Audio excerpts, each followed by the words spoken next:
Let's start off setting one thing straight.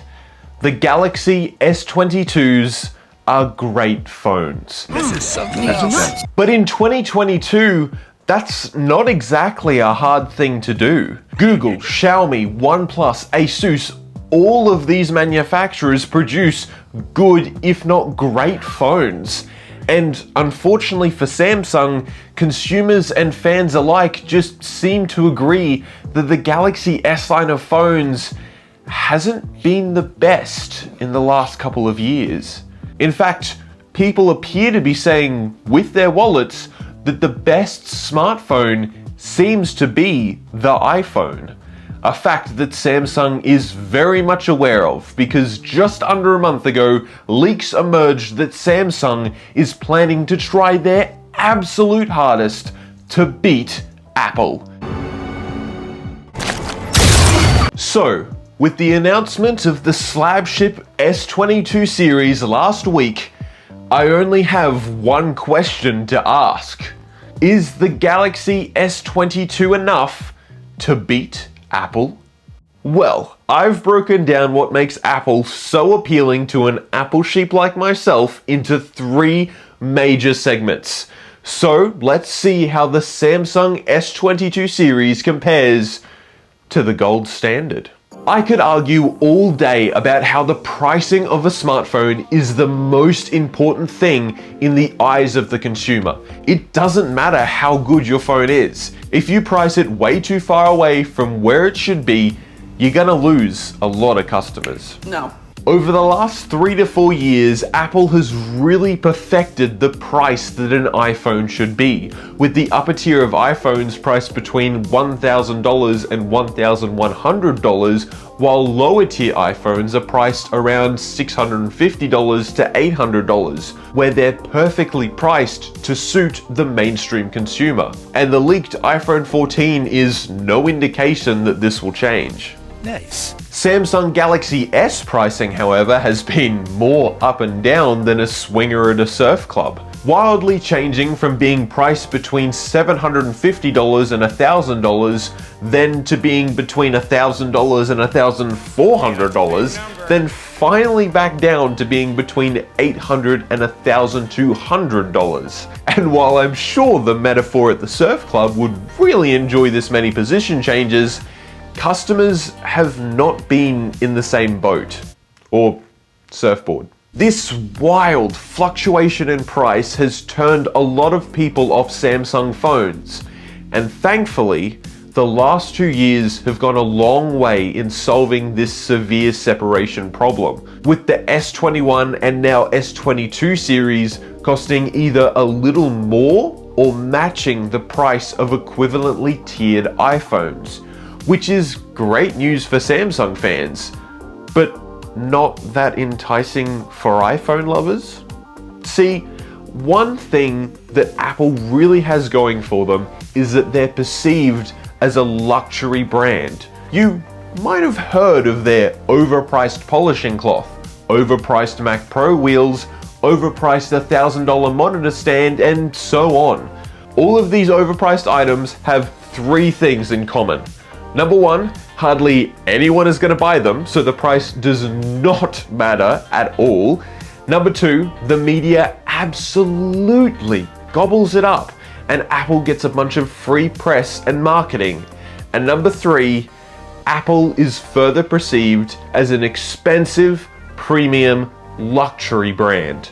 And in a world where people are more and more concerned about their image, you can see why the premium aesthetic of Apple has really won over the hearts and minds of many people. Back off, Eduardo!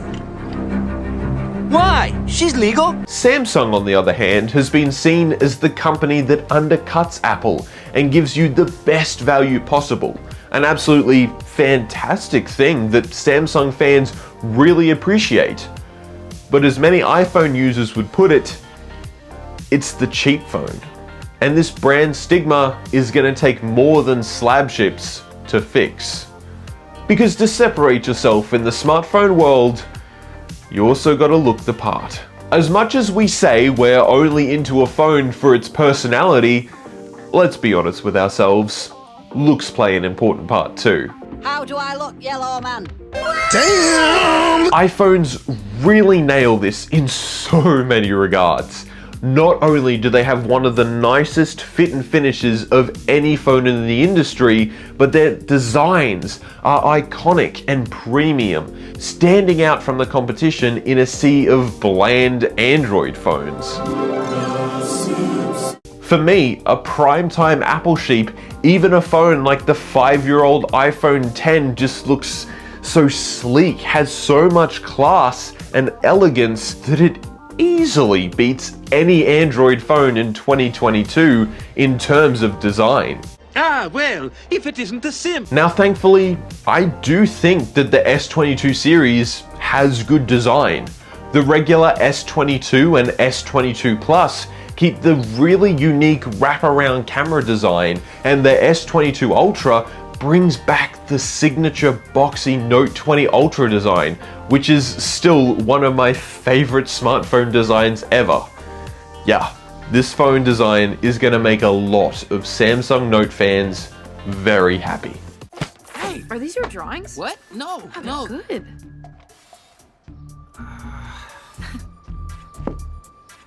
I missed you too. But is it enough to beat the iPhone? No. Because the thing about the S22's camera design is that to most iPhone users, it's just good. Not amazing, not standout, not iconic, just good. Take a look at a different phone that I think really nails this iconic design aspect. The Google Pixel 6. This black visor camera disguiser wraps around the top third of the phone's back, creating such a unique standout design that even an iPhone loving friend of mine who would never switch to a Samsung phone really digs the Pixel's design. In a sea of Android phones, the Pixel 6 line of phones really stands out, which again is not something I can exactly say about the S22. Thankfully, however, there is one last category that is crucially important to iPhone users, and it's the one that Samsung doesn't do the best in. One of my favorite sayings about Apple products is that Apple doesn't ship technology, they ship features. By focusing on what new features can bring to the user experience instead of just cramming the latest technology in without a second thought, Apple is able to offer a great user experience to all of its customers. Samsung, on the other hand, usually just crams the latest technologies into their phones without a second thought. And well, this really hasn't changed. High-resolution image sensors, big, bright, adaptive screens, and a pen. I've got to see this. Asshole, dude. This is content. You can see him fail to do it. Ultra brings you the most boundary-breaking innovations in the mobile industry. He just takes it. Best Galaxy. Samsung absolutely pumped the S22 series full of specs. And while that's a really attractive selling point to Samsung fans, it means diddly squat to the average iPhone buyer. It's not a competition. However, if I'm giving credit where credit is due, one really good thing that Samsung has done with the S22 series is partner with Snapchat to improve the app's photo experience and allowing the Snapchat app to use more than just the main camera. This app compatibility has been a real strong point for the longest time on the iPhone, as it further enhances the user experience and really makes iPhones a joy to use. Another really attractive thing that iPhones have going for them is that they're part of the larger Apple ecosystem. And as much as Samsung has admittedly really improved their ecosystem, it's still not as good as Apple's. Plus the fact that iMessage, AirDrop, and Photos are still as good as they are gives me very little reason to switch to the Samsung ecosystem anytime soon. And while we're on the topic of features that just work, I'm not going to dive into the whole iMessage is the main lock-in in the US debate because it's a very complex topic and I honestly don't have enough knowledge on the subject or first-hand experience to make the proper call.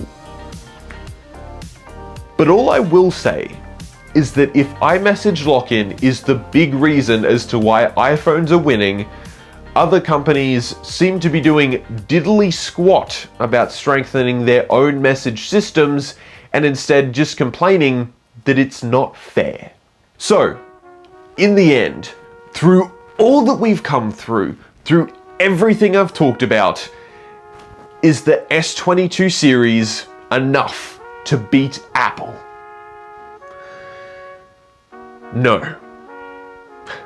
Honestly, it never stood a chance. As an iPhone user and an avid Apple lover, the S22 series tempts me very little to switch.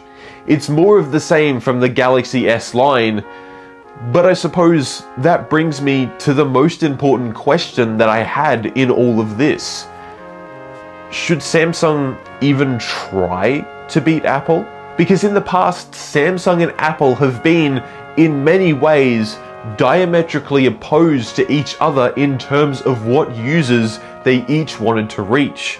Samsung was striving to reach the scrappy, value-loving, flashy feature-fondling tech nerd in all of us, whereas Apple was always happy to instead appeal to the elegant and premium everyday consumer.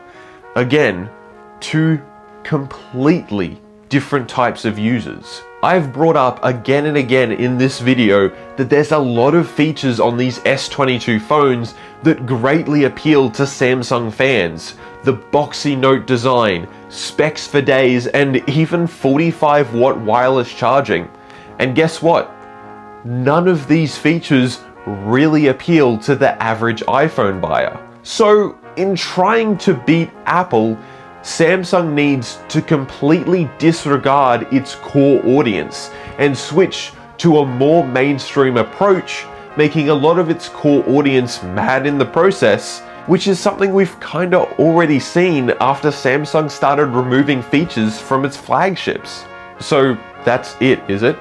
Either Samsung makes phones for the tech enthusiasts, its loyal fan base, and lose millions of potential customers as Apple continues to gobble up the mainstream market, or Samsung continues to streamline their phones, further making them more and more premium and high-end in hopes that the mainstream market will catch on, all while tech enthusiasts get madder and madder at a company that seems to refuse to listen to them.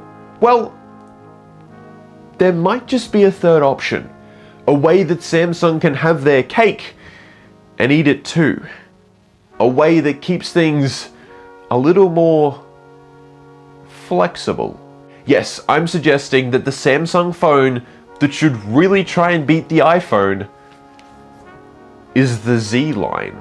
Think about it. This is the radically new and cool form factor that has the real potential to become iconic and premium, while still being at an affordable cost. Plus, the newness of folding phones gives Samsung an excuse for poor specs. I mean, the only thing they wouldn't nail would be the practicality and thought out features, because, let's be honest with ourselves, there's very little practical benefits to a phone folding in half. Well, apart from being able to fit in smaller pockets more easily, of course. This way, Samsung can keep focusing its Galaxy S series of phones on its core consumers, offering the best bang for the buck and really cementing itself as the tech lovers brand. Heck, I'd really like them to bring back expandable storage and a headphone jack to appease the fans annoyed at Samsung for removing the features in the first place. Because at the end of the day, I don't think anybody wants the S22 to be a better iPhone. I think they just want it to be a better Samsung phone. And as always, thank you for coming to my Nerd Talk, and stay strong.